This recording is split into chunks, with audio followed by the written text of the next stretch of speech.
Tunkkiliinat Aisalukko varalta, kinttaita varalta. Huomenta vaan.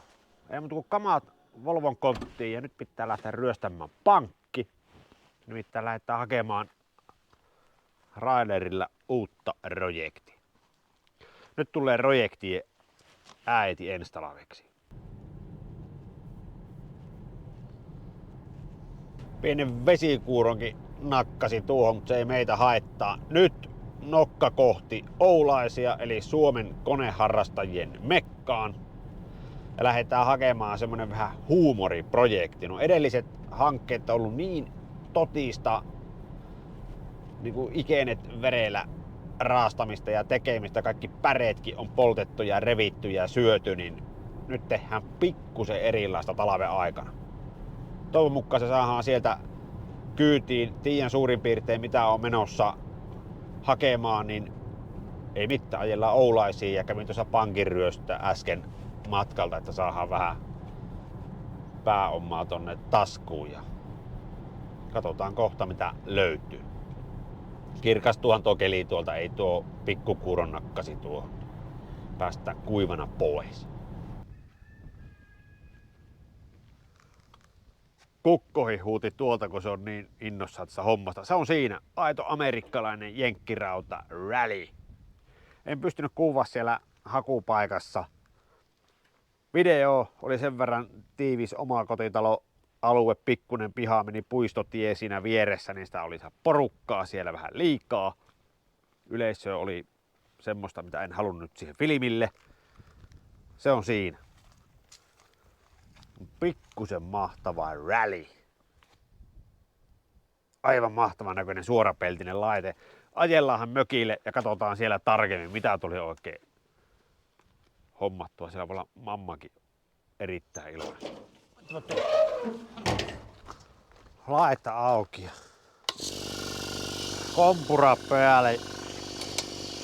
Oli niin tiukka hinta, että piti ottaa hinnasta ilmat poikkeen, niin piti laskea eturengas meidän tyhjäksi siellä.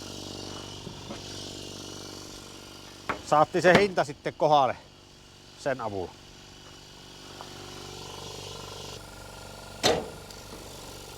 Konepelti oli liinalla kiinni, ettei lenny.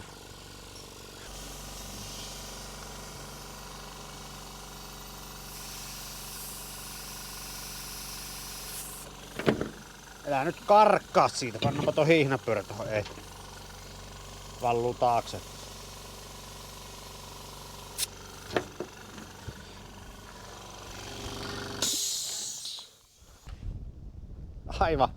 Aivan mielettömän mahtavan näköinen leikkuri. Niin kuin vanhat 740 laatikko Volvot on niin kuin viivottimella piirretty ja vesurilla veistetty. Semmonen muotokeli tuossa, eli hyvin kantikas muotoilu, tosi iso tuo konepelti, niin siellä on tilaa myös isommalle moottorille. Näitä punaisia rällyjä on tosi harvoin myynnissä. Tämä oli Suomen ainoa tällä hetkellä tai tänä kesänä myynnissä ollut. Mä oon seurannut nyt näitä yli puoli vuotta näitä leikkureita. Ja nyt tuli semmonen kohdalle, niin kävi ostamassa pois. Ja hintakin saatiin niin kohille, että piti eturenka siis ihan oikeasti ottaa ilmat poikkeen, että saadaan se tänne kärryyn. 12,5 heppanen Briggs Trattoni on ollut alun perin, siellä on nyt 11 heppanen, no sillä ei ole väliä tuolla moottorilla, se on täysin ehjä moottori, se lähtee mäjelle. Iso 42-tuumainen leikkuupöytä, sekin lähtee mäjelle. 6-speedi laatikko, eli 6-pykäläinen manulouta, 5 eteen, 1 pakki. Ja tämän punaisen rällyn ero siihen vihreeseen rällyyn on, tässä on isompi moottori ollut alun perin, isompi leikkuupöytä ja sitten tämä vaihelaatikko, niin siellä lukee Perlessi. Ja sen pitäisi olla nyt se 900-sarjan loota ja googlettamalla niin tuo on semmonen niin sanottu tosi hyvälaatuinen laatikko, eli sillä voi suoraan jopa lähteä ajamaan rallia. Tuo sanan Perlessi, kun sanoo leikkurirallimiehille, niin saattaa löräyttää jopa housuun. Se on semmonen laatikko. Ei ole ihan joka koneessa tuota Perlessin laatikkoa.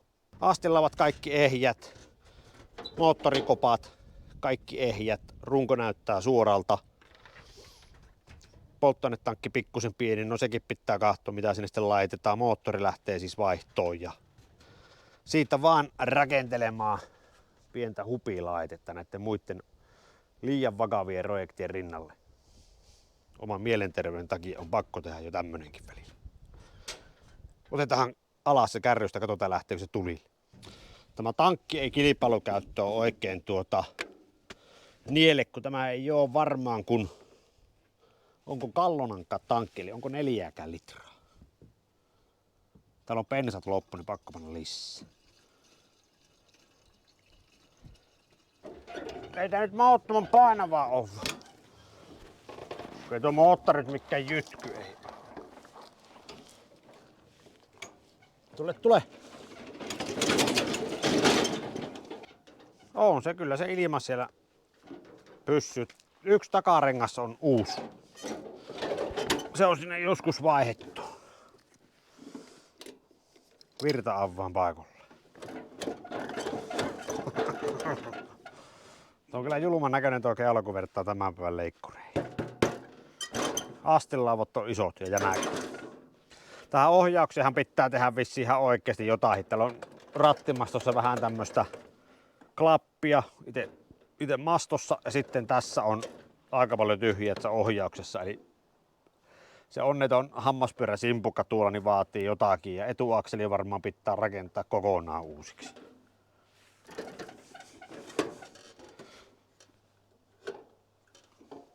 Tuossa on imu, se ei ole enää käytössä, vaan se imu on täällä kaasuvivussa, kun tänne on vaihdettu tuo moottori. Ja siinä on erilainen kaasari, mitä on ollut alkuperäisessä.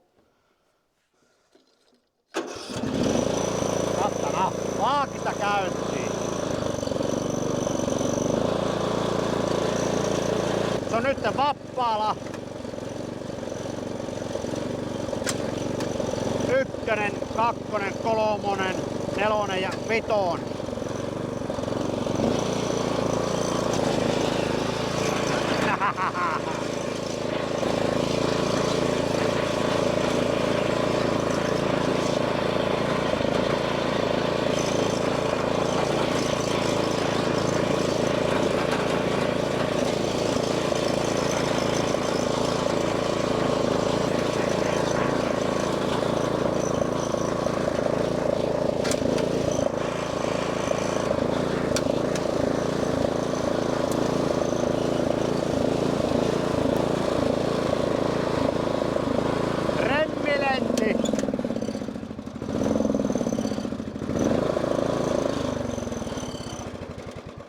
Tuo hihna on vaan niin kuin pitkäksi, että se ei enää jaksa pysyä paikalleen siellä, vaan sepä ei haittaa mitään. Moottorissa on tosiaan jotain häröä, kun se lämpiää, niin se heti ruppee sammumaan. Sinne on uusi kaasari ihan vasta vaihdettu. Ja akkukin tuolla on kondiksessa, eli jotakin pientä häikkää on moottorissa, mutta sillä ei ole mitään merkitystä silläkään. Siihen pitää saada vähän jytänkämpi mylly. Ja tuolta näkee sitten alkuperäistä värisävyä, se on ollut kirkkaan punainen. Nuo tarrosta pitää ottaa valokuva, tilata uudet tarrat siihen, kun se on maalattu. Valomaskia pitää rakentaa, kun tuo on aika kellastunut, niin sinne pitää panna kunnon valot sinne keulaan. Ja suunnitelma on täysin auki. Tuleeko tästä ihan oikein joku kisakilipuri vai tuleeko tästä tämmönen mökkikilipuri? En tiedä vielä. Tuolla näkyy tuo ohjaussimpukka, sille pitää tehdä jotakin tai löytää parempi simpukka. Ainahan siellä on välyksiä ja sitten kun se lähtee näihin rajettaanko niveliin, niin tuo simpukka heti saa lisää välyksiä. Se kertaantuu ja kertaantuu. Se on semmoista vähän heikkoa tekkoa, kun tämä on nurmikon leikkuuseen tarkoitettu. Siinä on mahtava tämmönen huumoriprojekti ensi talvelle. Runko näyttää tosi hyvältä. Mahtava näköinen jenkkirauta. Ja sitten rattikin on alkuperäinen rällyn ratti. Nämä on monasti noissa kattelee niin vähän rikki. Ja sitten siinä on alkuperäinen penkkikin todennäköisesti täysin ehjä, mutta se pitäisi kuppipenkki saattua ehdottomasti. Saapi sivuttaa stukkeen. Ja sitten siellä on kohtuu hyvä akku tuolla penkin alla. Sitten kun vielä se Perlessin laatikko, niin lähtökohtaisesti on aika hyvä. Mulla ei ole mitään hajua, ei ole mitään kokemusta, miten tämmönen rakennetaan. Eli täysin syvään päätyyn. Heittäkää kommenttia, ottakaa kanava haltuun, tilatkaa kanava. Ja saa heittää aiheeseen liittyvää kommenttia ihan laajasta laitaa. Katsotaan saadaanko tässä minkälainen vekoti aikaiseksi. hihnakytkimen meinasin jättää tuohon niin kuin alkuperäisestä tuommoisesta niin kuin voimansiirtolinjastosta vaihelaatikon lisäksi, mutta kaikki muu varmaan menee uusiksi. Jarrutkin pitää rakentaa, kaasupolin pitää rakentaa, etuakseli rakentaa, se on hirveästi hommaa. Sitten se lähtee. Mutta Raatteen maratonille pitää mennä, niin pitää se reenata. John moro.